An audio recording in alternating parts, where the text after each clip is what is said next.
Well, it has to happen sooner or later. There's no getting out of this for Boris Johnson or even the Brexiteers.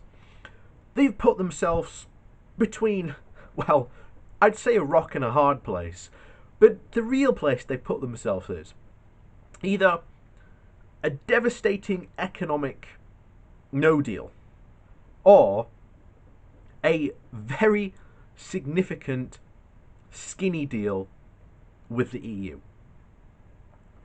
There is no in between. There is no either or compromising between the two. It is one or the other at this point. There's no getting out of it.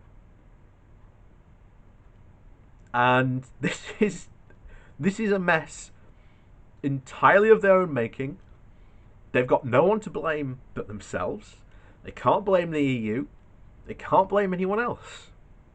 And as much as optimism as I hope in some way that we get a deal, like I say, I've always been very open. I think there's probably like a 60% chance that we get a deal. I'd say now, going forwards, 30%. That's how confident I am now we'll get a deal. Unless there is a significant climb down by Boris Johnson,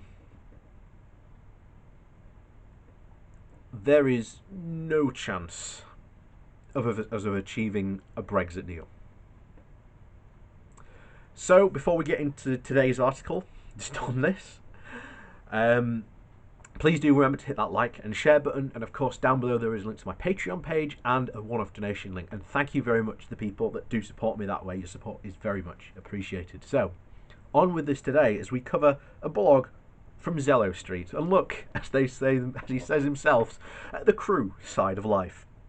So this blog is Brexit, no more EU concessions.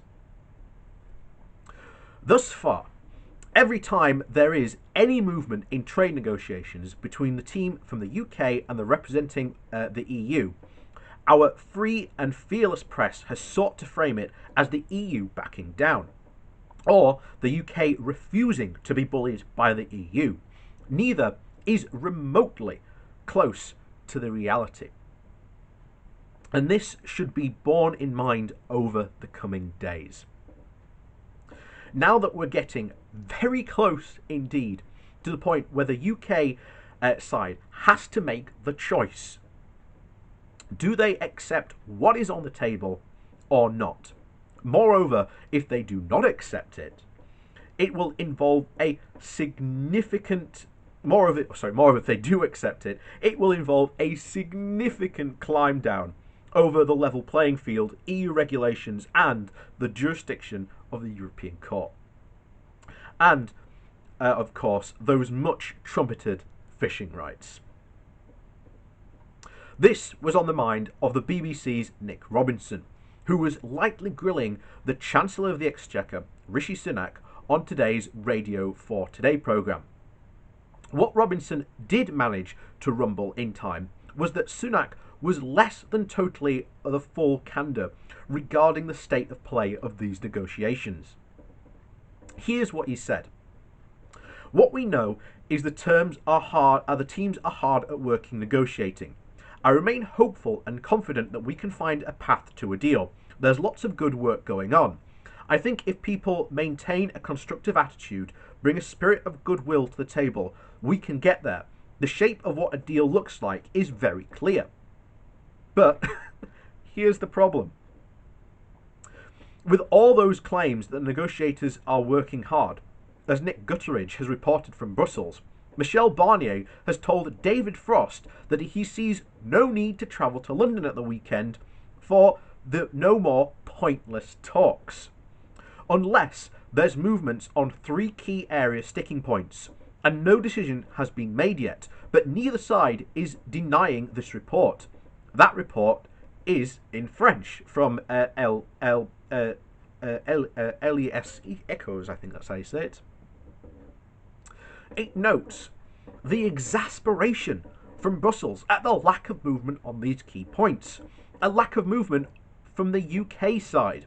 The EU is becoming fed up with a lack of concessions from David Frost and his team. And if there is no progress, then there's no point. Which rather contradicts the message Sunak was giving the Today programme's listeners. What he also failed to tell those listeners was the contrary. The EU side has moved as far as it is prepared to move, and the next move is down to Frost and his boss. Sure, the talks will continue, but the EU side will see no further intervention. No cavalry riding to the rescue, no sidelining of Michel Barnier, and if we want a no deal, they will accept that.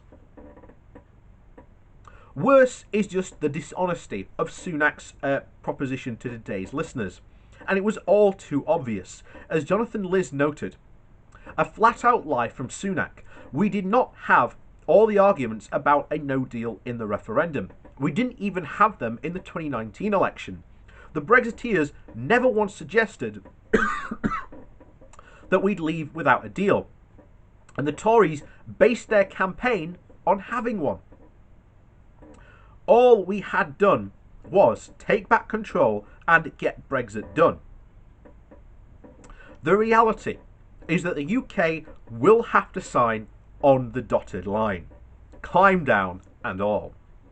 The problem will be selling that to the Tory backbenchers who have become so drunk on unreality Kool-Aid, and of course the militant Brexiteers who have done very much the same. And of course, how will those pro-Brexit papers sell this one? Of course, it'll have to be someone else's fault. So, I'm in complete agreement here. There is very, very little room for us to go and do this stuff. It's mind-boggling on the scale that we've come to this situation. It's mind-boggling that we've reached this stage, but here we are. And, not surprisingly, all the situations that we said, aren't you going to cover this? Aren't you worried about this? Aren't you going to do this?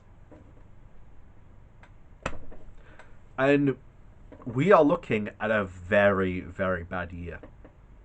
And I know to a lot of people, 2020, if you're a UK citizen, has been quite a bad year.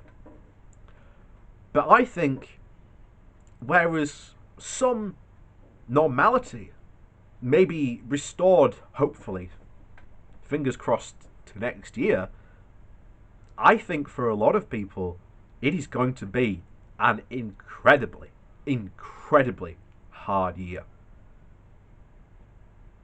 So, thank you for watching. Please do remember to hit that like and share button. Of course, if you are new, please do hit that subscribe button. We do talk about Brexit and, of course, British politics. And, of course, Brexit is going to be with us for some time to come. The true beginning of Brexit is here. And trust me, this is just the end of the beginning. So we've got plenty more stuff, I'm sure, that's going to come and happen. So please do hit that subscribe button.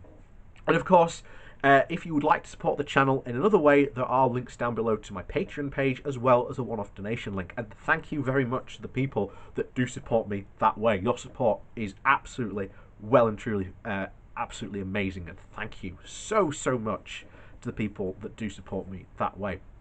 So, with that said, thanks for watching, and we'll see you all next time.